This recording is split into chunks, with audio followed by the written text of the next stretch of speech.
savez, quand j'ai recommencé à écrire avec l'intention de publier mes livres, je pensais que je pourrais attirer l'intérêt des lecteurs juste en publiant des extraits de textes ou en faisant des vidéos sans m'exposer. Le souci, c'est que la communication est un processus intime et personnel. Il faut se livrer soi-même pour faire voyager les émotions et toucher autrui. Et ça, personne ne vous le dit. Bonjour, c'est Sylvestre Bogarde, anciennement Bobby Larson et anciennement votre collègue des îles préférées. Je vais vous expliquer pourquoi j'ai écrit Le Gras c'est la vie. Mais avant tout, sachez que mon livre est disponible sur Amazon en format numérique. Je vais rendre tous mes romans disponibles sur cette plateforme à ce prix.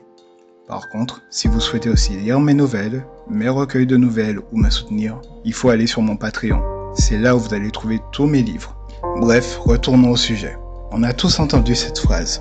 On ne choisit pas sa famille. Et c'est vrai. Par contre, on peut choisir ceux que l'on côtoie plus tard, ceux que l'on définit comme des amis et qui vont avoir une réelle importance et une influence sur nous. Bref, on choisit notre deuxième famille. Quand j'ai commencé à écrire Le Gras c'est la vie, je voulais partager mon propre ressenti par rapport à ma famille, mais aussi et surtout par rapport à la notion de famille. Comme la plupart des gens, j'ai déjà vécu des choses pas très agréables venant de mes proches. Dans mon cas, ce n'est rien de grave. J'ai la chance d'avoir eu de bons parents, mais ça ne veut pas dire qu'ils ont toujours été à la hauteur. Au contraire, chacun d'eux, à sa manière, a eu à un moment des mots ou des actes que je retiens dans un coin de ma tête et que je leur reproche un peu, sans le leur dire. Le vrai souci, c'est que personne ne naît avec un mode d'emploi sur la manière d'être un bon parent. Personne n'arrive à être le parent parfait ou idéal.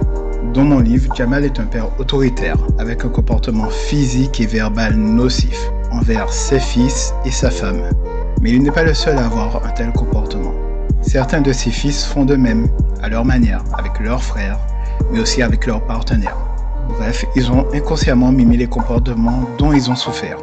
Le souci, et c'est là le point le plus important, c'est que les personnes à l'origine de ce mal trouvent toujours le moyen de justifier leurs actes ou leurs paroles, tout comme nos proches le font dans la vraie vie. Le plus souvent en soulignant le fait que c'est pour notre bien. Cependant, ces actes et ces mots n'ont que seul effet, nous éloigner.